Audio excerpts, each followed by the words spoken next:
السلام علیکم ورحمۃ اللہ وبرکاتہ۔ حضرات،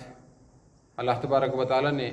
ہمیں اور آپ کو پوری امت مسلمہ کو رمضان مبارک جیسا عظیم الشان مہینہ عنایت کیا تاکہ اس ماہ مبارک کے اندر ہم اپنے آپ کو ایک ایسے ماحول کے ساتھ میں جوڑے رکھے اور ایسے اعمال کے ساتھ میں اپنے تعلق کو مضبوط کرے کہ جس کی وجہ سے رمضان مبارک کے گزرنے کے بعد میں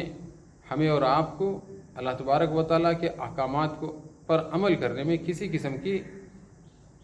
کوئی دقت پیش نہ آئے اور کسی قسم کی سستی اور کاہلی ہمیں اور آپ کو لاحق نہ ہو۔ عام طریقے سے ہمارا یہ مزاج بنا ہوا ہے، رمضان مبارک کے اندر تو ہم ماشاءاللہ بڑے تازہ دم رہتے ہیں، ہرے بھرے رہتے ہیں۔ اللہ تبارک و تعالیٰ کے احکامات، چاہے وہ نماز ہو، روزہ ہو، ذکر و اذکار ہو، تلاوت ہو، دعائیں ہو، صدقہ اور خیرات ہو، ایک دوسرے کو خیر کا جذبہ دلانے میں ہو، ایک دوسرے کی خدمت کرنے میں ہو، ہر معاملے میں اپنے اپنے استطاعت کے مطابق ہم تازہ دم رہتے ہیں۔ بڑی خوشی ہوتی ہے، ہمارے محلے میں جو گھومتے ہیں تو فجر کے وقت دیکھتے ہیں تو ہمارے گھروں کے اندر روشنی رہتی ہے اور قرآن پاک کی تلاوت کی آواز آتی رہتی ہے اور ایک عجیب قسم کا نورانی ماحول رہتا ہے۔ لیکن جیسے ہی رمضان مبارک ہم سے اور آپ سے جب جدا ہو جاتا ہے، یعنی یہ مہینہ ختم ہو جاتا ہے، اس قدر کڑی تربیت لینے کے باوجود، اس قدر سخت بھوک اور پیاس کو برداشت کرنے کے باوجود، تو ہم لوگوں کے مزاج کے اندر ایسی تبدیلی آ جاتی ہے کہ گویا کہ ہم اپنے طور سے یہ ثابت کرتے ہیں کہ ان تمام اعمال خیر سے گویا کہ ہمارا اور آپ کا ایک قسم کا رشتہ ہی نہیں تھا۔ آخر ایسا کیوں ہوتا ہے؟ روزہ یہ تو سال بھر میں ایک مرتبہ ایک مہینے کے لیے اللہ تعالیٰ نے فرض کیے ہیں، البتہ جو نمازیں ہیں یہ تو جب سے فرض ہوئی ہیں اس وقت سے لے کر زندگی کے آخری سانس تک برابر اس میں امیر غریب مالدار جاننے والا نہیں جاننے والا سب برابر ہیں، سب کے اوپر بیک وقت فرض ہے، اس میں کسی قسم کی کوئی معافی نہیں ہے۔ لیکن عام طریقے سے دیکھنے میں یہی آتا ہے کہ ہم جو اہتمام نماز کا رمضان مبارک کے اندر جو کرتے ہیں، رمضان مبارک گزرتے ہمارا اور آپ کا رشتہ بس اتنے کا اتنا ہی رہتا ہے۔ اس کے بعد میں ہمارے محلے کے اندر گھوم کر دیکھو، کسی گھر کے اندر کوئی روشنی نظر نہیں آئے گی، کہیں پر قرآن پاک کی تلاوت کی آواز نہیں آئے گی، الا ماشاء اللہ کوئی ایک آدھ گھر ہوگا۔ کیسے اللہ تبارک و تعالیٰ کی رحمتیں ہمارے اوپر برسے گی، ہمارے مسائل کیسے حل ہوں گے، جبکہ قرآن پاک کے اندر اللہ تعالیٰ نے صاف لفظوں میں ارشاد فرمایا ہے، یا ایھا الذین آمنوا استعینوا بالصبر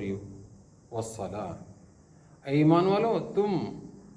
مجھ سے مدد مانگو صبر کے ذریعے سے اور نماز کے ذریعے سے۔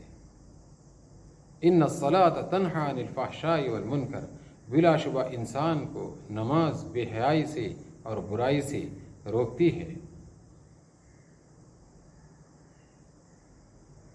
مفتاح الجنت الصلاۃ، سرکار مدینہ صلی اللہ علیہ وسلم نے ارشاد فرمایا، جنت کی کنجی، جنت کی چابی نماز ہے۔ بے شمار فضائل اللہ کے رسول صلی اللہ علیہ وسلم نے احادیث مبارکہ کے اندر ارشاد فرمائے ہیں، اور اللہ تبارک و تعالیٰ نے کلام پاک کے اندر اس پر بڑا ہی زور دیا ہے۔ تو آئیے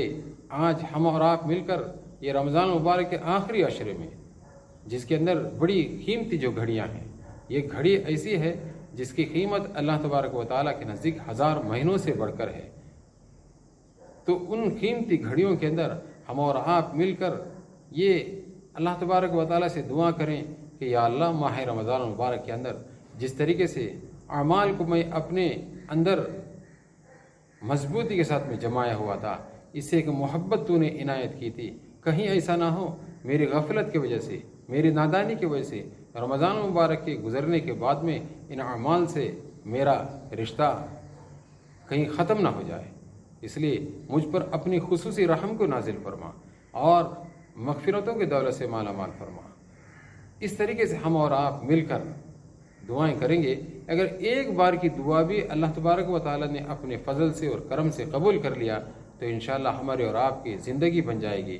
دعا کریں کہ اللہ تبارک و تعالیٰ مجھے اور آپ کو جس طریقے سے رمضان مبارک کے اندر اللہ تبارک و تعالیٰ نے اعمال کو ہرا بھرا رکھنے کی توفیق عنایت فرمائی تھی کہ موت کے آخری سانس تک اس پر جمے رہنے کی توفیق عنایت فرمائے،